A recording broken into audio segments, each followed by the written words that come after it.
Welcome to a new Draw My Life video. Welcome to a new Scary Tuesday, TikTakers.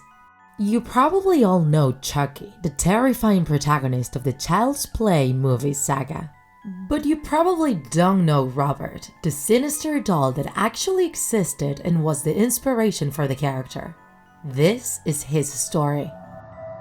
At the end of the 19th century, the Ottos, a wealthy American family, moved to a new mansion in Key West, Florida. People knew they were hard on their servants, sometimes they even harmed them. It was precisely one of them, a Haitian gypsy woman in charge of taking care of the little one in the family, Robert Eugene, the one that unleashed all this. One day, Mrs. Otto, supposedly, found this servant in their backyard practicing a ceremony she thought was voodoo, black magic typical from Caribbean communities, and she immediately fired her.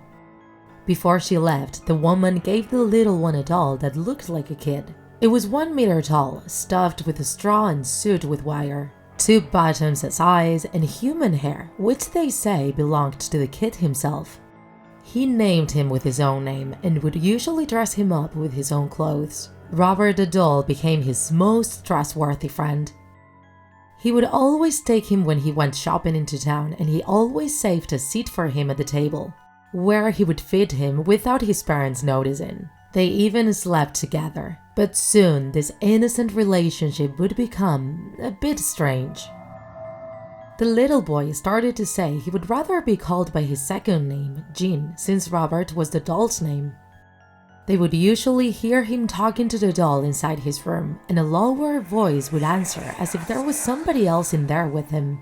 Sometimes Jean made lots of noise, and when his mom went to see how he was doing, she would find him scared in a corner, while Robert looked at him, sitting on a chair or on the bed, staring at him.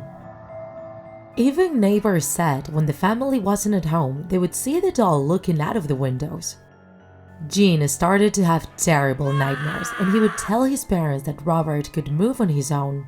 His toys appeared mutilated, and he'd hear weird laughs. One day, while the kid was sleeping, they heard a loud noise in his room. When they went in there to see what was happening, they found most of the furniture turned over and the doll laying next to the bed.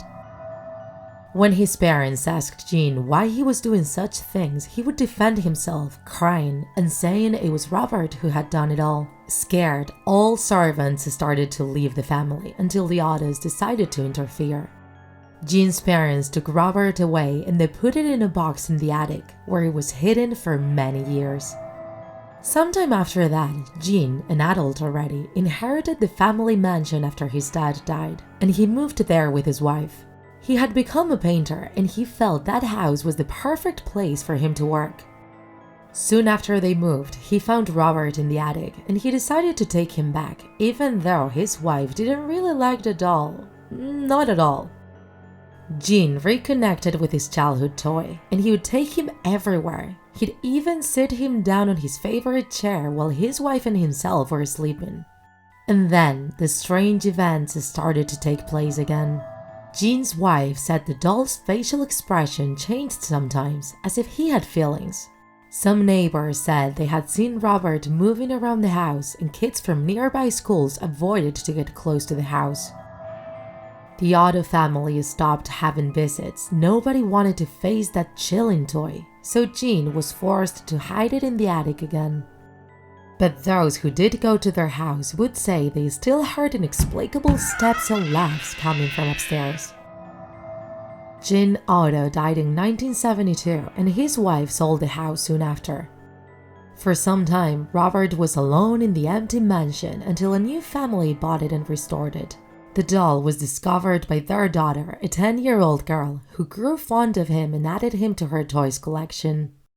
But it seems like he didn't really like his new owner, because since then the little girl would yell, frightened every night, saying her doll was trying to kill her. Finally, Robert was taken to the Martello Gallery Key West Art and Historical Museum in Key West, Florida, where it's still exposed, sitting in a glass cabinet. Both visitors and staff working there say they've seen it moving, and at nights they can hear it hit in the cabinet. One of them says he once cleaned Robert before turning the light off and locking the museum.